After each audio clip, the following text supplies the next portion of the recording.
Hello? We are here, I believe. Let me just to the stream.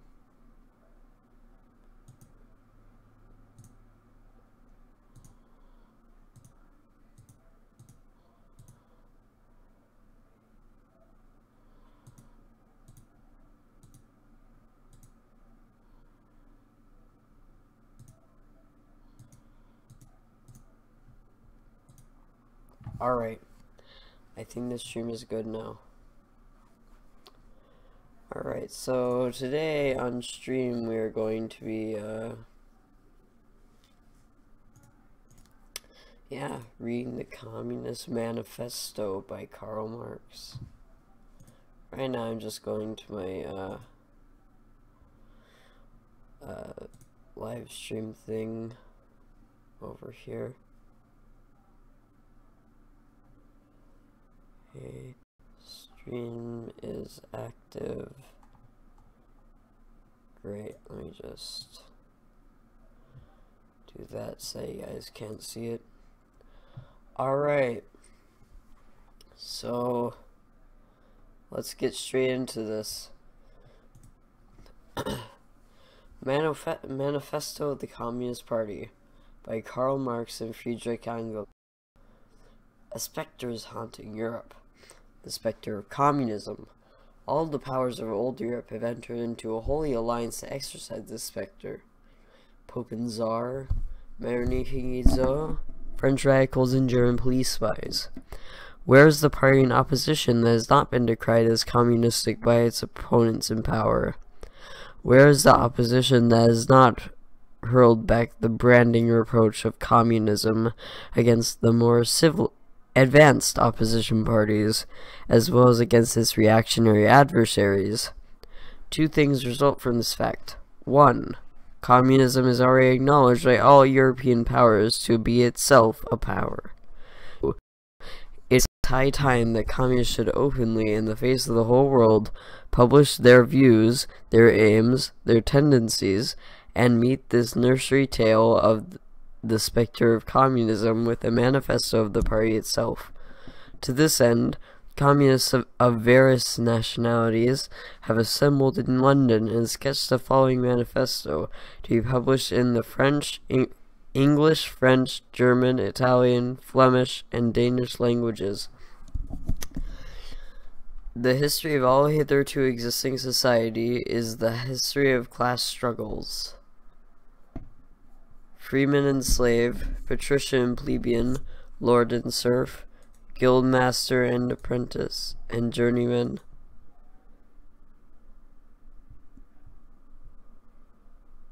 Why is it dropping so many frames? Sorry guys, I don't understand why it's dropping so many frames. I guess I'll drop the bitrate down to 2000.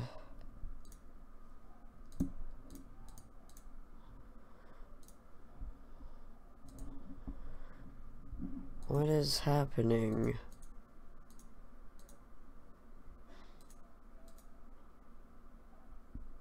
Is that better?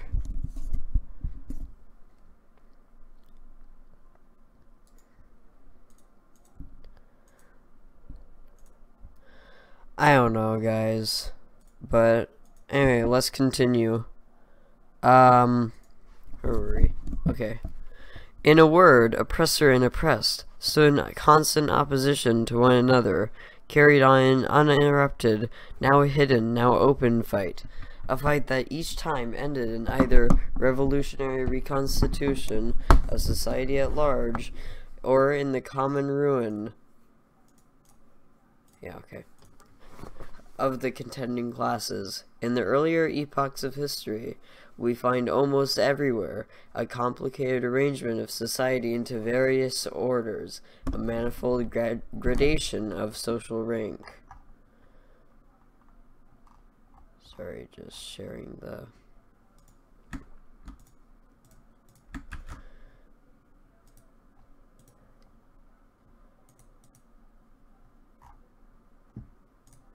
Just sharing the thing on a Discord server.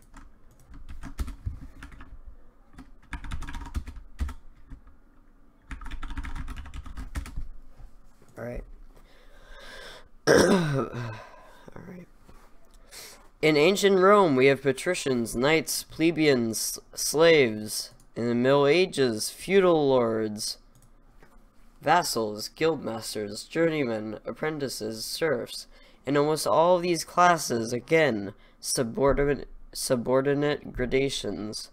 The modern bourgeoisie society that has thrived from the ruins of feudal society has not done away with class antagonisms. It has but established new classes, new conditions of oppression, new forms of struggle in place of the old ones. Our epoch, the epoch of the bourgeoisie, possesses, however, this distinct feature. It has simplified class antagonisms. Society as a whole is more and more splitting up into two great hostile camps, into two great classes directly facing each other, bourgeoisie and proletariat. From the serfs of the Middle Ages sprang the chartered burghers of the earliest towns. From these burgesses, the first elements of the bourgeoisie were developed. The discovery of America, the rounding of the Cape, opened up fresh ground for the rising bourgeoisie. The East Indian and Chinese markets, the colonization of America, trade with the colonies, the increase in the means of exchange and in commodities generally, gave to commerce, to navigation, to industry, an impulse never before known, and thereby to the revolutionary element in the tottering feudal society, a rapid development. The feudal system of industry, in which industrial production was monopolized by closed guilds, now no longer sufficed for the growing wants of the new markets. The manufacturing system took its place. The guild masters were pushed on one side by the manufacturing middle class. Division of labor between the different corporate guilds vanished in the face of division of labor in each single workshop. Meantime, the markets kept ever growing, the demand ever rising. Even manufacture no longer sufficed.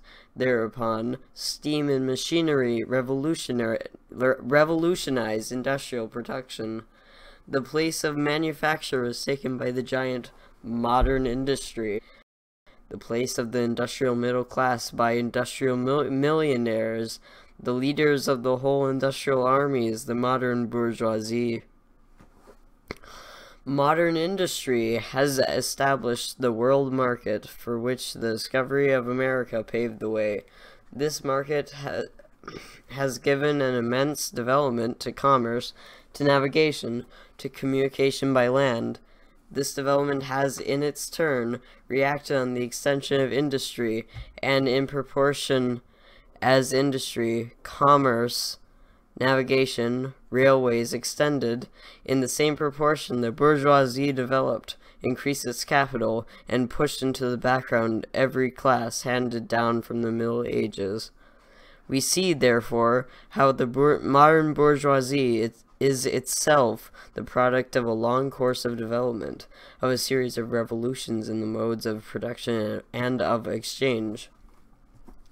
Each step in the development of the bourgeoisie was accompanied by a corresponding political advance of that class, an oppressed class under the sway of the feudal nobility, an armed and self-governing association in the medieval commune, here independent urban republic, as in Italy and Germany, there taxable third estate of the monarchy, as in France, afterwards, in the period of manufacturing proper, serving either the semi-feudal or the absolute monarchy as a counterpoise against the nobility, and in fact, cornerstone of the great monarchies in general.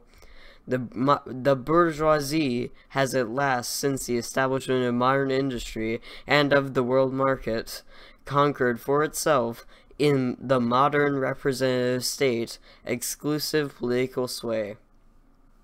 The executive of a modern state is but a committee for managing the common affairs of the whole bourgeoisie. The bourgeoisie historically has played a most revolutionary part.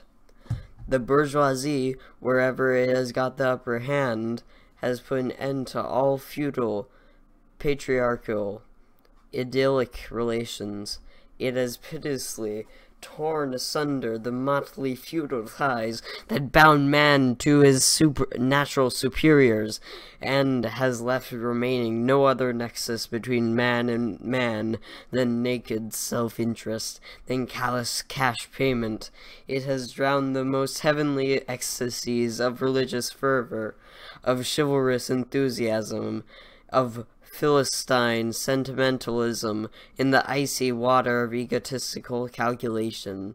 It has resolved personal worth into exchange value, and in place of the numberless indefeasible chartered freedoms has set up that single unconscionable freedom, free trade.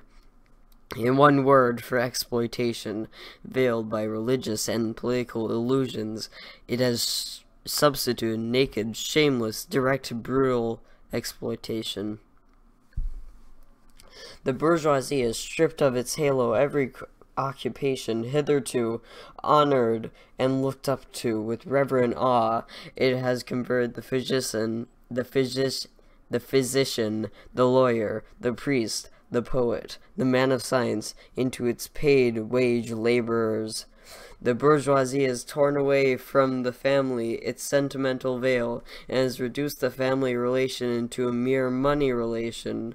The bourgeoisie has disclosed how it came to pass that the brutal display of vigor in the Middle Ages, which reactionaries so much admire, found its fitting complement in the most slothful indolence. It has been the first to show what man's activity can bring about. It has accomplished wonders far surpassing Egyptian pyramids, Roman aqueducts, and Gothic cathedrals. It has conducted expeditions that put in the shade all former exoduses of nations and crusades. The bourgeoisie cannot exist without constantly revolutionizing the instruments of production, and thereby the relations of production, and with them the whole relations of society. Conservation of the old modes of production in unaltered form was, on the contrary, the first condition of existence for all earlier industrial classes. Constant revolutionizing of production, interrupted disturbance of all social conditions, everlasting uncertainty and agitation distinguish the bourgeoisie epoch from all earlier ones. As all fixed, fast-frozen relations, with their train of ancient and venerable prejudices and opinions, are swept away. All new-formed ones become antiquated before they can ossify.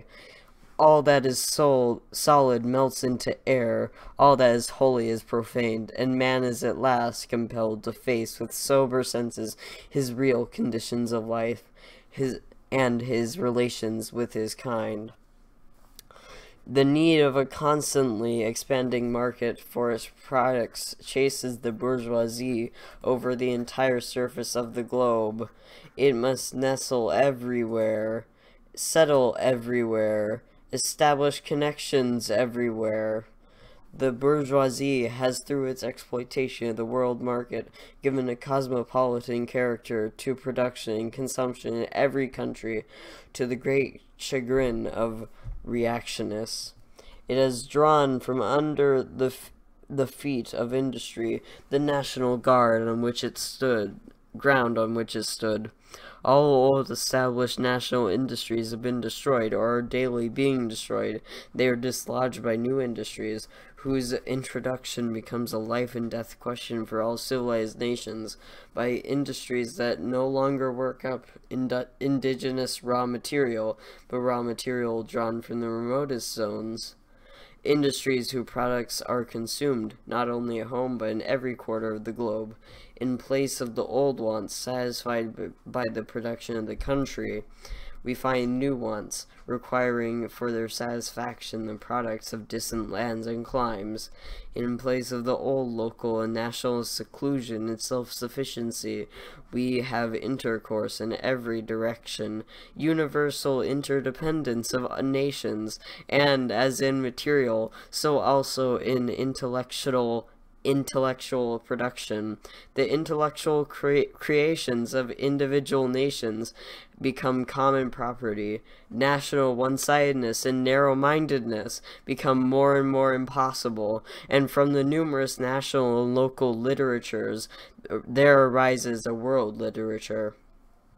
The bourgeoisie, by the rapid improvement of all instruments of production, by the immensely facilitated means of communication, draws all, even the most barbarian nations, into civilization.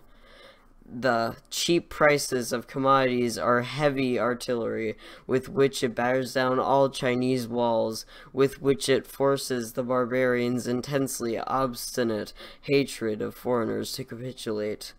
It compels all nations, on pain of extinction, to adopt the bourgeoisie mode of production. It compels them to introduce what it calls civilization into their midst, i.e., to become bourgeoisie themselves. In one word, it creates a world after its own image. The bourgeoisie has subjected the country to rule of towns. It has created enormous cities, has greatly increased the urban population as compared with the rural, and has thus rescued a considerable part of the population from the idiocy of rural life, just as it has made the country dependent on the towns. So it has made barbarian and semi-barbarian countries dependent on the civilized ones, nations of peasants on nations of bourgeoisie, the East on the West. The bourgeoisie keeps more and more doing away with the scattered state of the population, of the means of production, and of every property. It has agglomerated population, centralized the means of production, and has concentrated property in a few hands. The necessary consequence of this was political centralization. Independent, or but loosely connected provinces, with separate interests, laws, governments, and systems of taxation, became lumped together into one nation, with one government, one code of laws, one national class interest, one frontier, and one customs tariff. The bourgeoisie, during its rule of scarce 100 years, has created more massive and more colossal productive forces than have all preceding generations together. Subjection of nations' forces to man, machinery, application of chemistry to industry and agriculture, steam navigation, railways, electric telegraphs, clearing of whole continents for cultivation, canalization of rivers, whole populations conjured out of the ground. One earlier century had even a presentiment that such productive forces slumbered in the lap of social labor. We see, then, the means of production and of exchange on whose foundation the bourgeoisie built itself up, were generated in feudal society. At a certain stage in the development of these means of production and of exchange, the conditions under which feudal society produced and exchanged, the feudal organization of agriculture and manufacturing industry, in one word, the feudal relations of property, became no longer compatible with the other already developed productive forces. They became so many fetters, they had to be burst asunder. They were burst asunder. Into their place stepped free competition, accompanied by a social and political consumption. constitution adapted in it, and the economic and political sway of the bourgeoisie class. A similar movement is going on before our own eyes. Modern bourgeoisie society, with its relations of production, of exchange, and of property, a society that has conjured up such gigantic means of production and of exchange, is like the sorcerer who is no longer able to control the powers of the netherworld, whom he has called up by his spells. For many a decade past, the history of industry and commerce is but the history of the revolt of modern productive forces against modern conditions of production, against the property relations that are the conditions for the existence of the bourgeoisie and of its rule. It is enough to mention the commercial crises that by their periodical return put the existence of the entire bourgeoisie society on its trial, each time more threateningly. In these crises, a great part, not only of the existing products, but also of the previously created productive forces, are periodically destroyed. In these crises, there breaks out an epidemic that in all earlier epochs it would have seemed an absurdity, but the epidemic of overproduction, society suddenly finds itself put back into the state of momentary barbarism. It appears as if a famine, a universal war of devastation, had cut off the supply of every means of subsistence. Industry and commerce seem to be destroyed. And why? Because there is too much civilization, too much means of subsistence, too much industry, too much commerce. The productive forces at the disposal of society no longer tend to further the development of the conditions of the bourgeoisie property. On the contrary, they have become too powerful for these conditions by which they are fettered.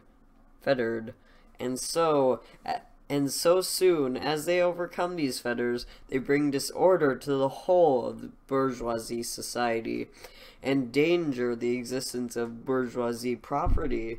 The conditions of bourgeoisie society are too narrow to compromise the wealth created by them. And how does the bourgeoisie get over these crises? On one hand, by enforced destruction of a mass of productive forces. On the other, by the conquest of new markets, and by the more thorough exploitation of the old ones. That is to say, by paving the way for more extensive and more destructive crises, and by diminishing the means whereby crises are prevented. Also, just a note for everyone watching the stream will be ending when I get to the end of chapter 1, okay? But not only has the bourgeoisie... The weapons with which the bourgeoisie felled feudalism to the ground are now turned against the bourgeoisie itself. But not only has the bourgeoisie forged the weapons that bring death to itself, it has also called into existence the men who are to wield those weapons, the modern working class, the proletarians. In proportion as the bourgeoisie, i.e. capital, is developed, in the same proportion is the proletariat, the modern working class, developed. A class of laborers who live only so long as they find work, and who find work only so long as their labor increases capital. These laborers, who must sell themselves piecemeal, are a commodity, just like every other article of commerce, and are consequently exposed to all the vicissitudes of competition, to all the fluctuations of the market. Owing to the extensive use of machinery and to the division of labor, the work of the proletarians has lost all individual character and consequently all charm for the workman. He becomes an appendage of the machine, and it is only the most simple, most monotonous, and most easily acquired knack that is required of him. Hence, the cost of production of a workman is restricted almost entirely to the means of subsistence that he requires for maintenance, and for the propagation of his race. But the price of a commodity, and therefore also of labor, is equal to the cost of production. In proportion, therefore, as the repulsiveness of the work increases, the wage decreases.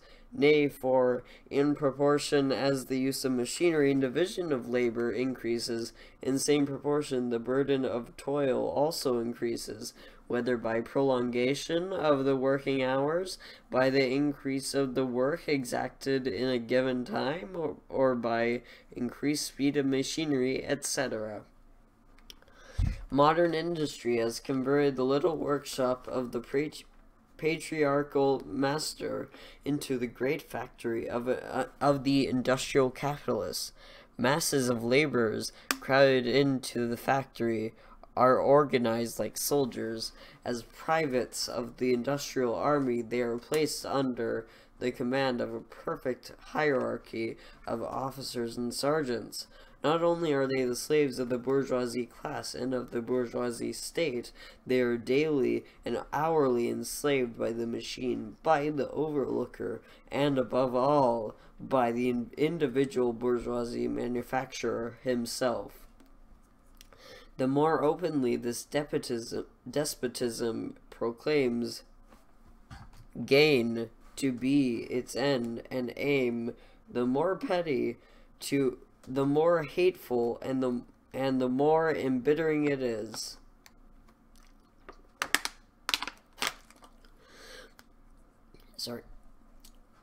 The less the skill and exertion of strength implied in manual labor. In other words, the more modern industry becomes developed, the more the labor of men superseded by that of women. Differences of age and sex have no longer any distinctive social validity for the working classes. All are instruments of labor, more or less expensive to use according to their age and sex. No longer is the exploitation of the laborer by the manufacturer so far at an end that he receives wages in cash. Then he is set upon by the other proportions of the bourgeoisie, the landlord, the shopkeeper, the pawnbroker, etc.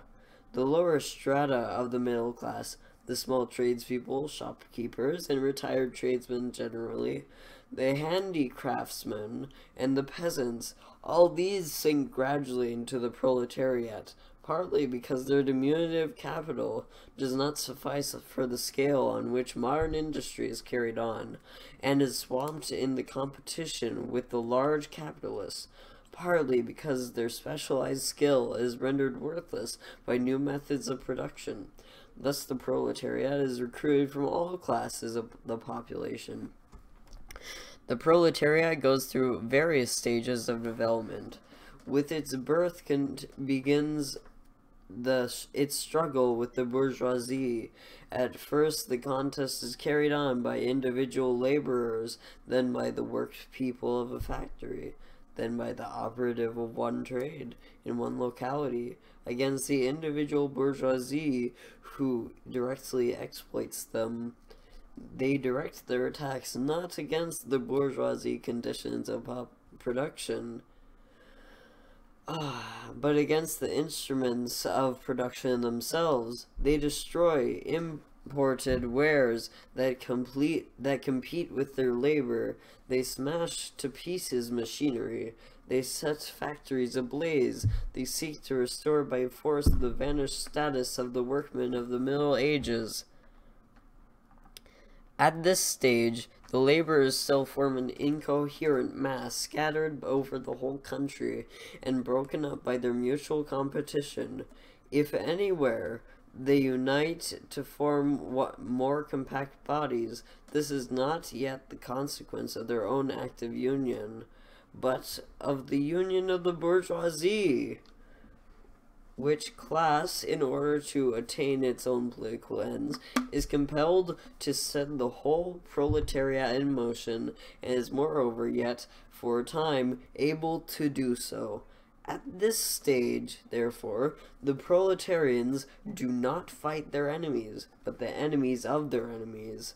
The remnants of the absolute monarchy, the landowners, the non-industrial bourgeoisie, the petty bourgeoisie. Thus, the whole historical movement is concentrated in the hands of the bourgeoisie. Every victory so obtained is a victory for the bourgeoisie. But with the development of industry, the proletariat not only increases in number,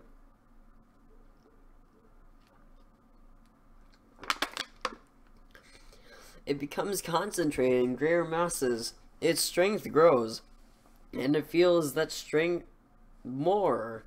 The various interests and conditions of life within the ranks of the proletariat are more and more equalized in proportion as machinery. One moment, I will take a break.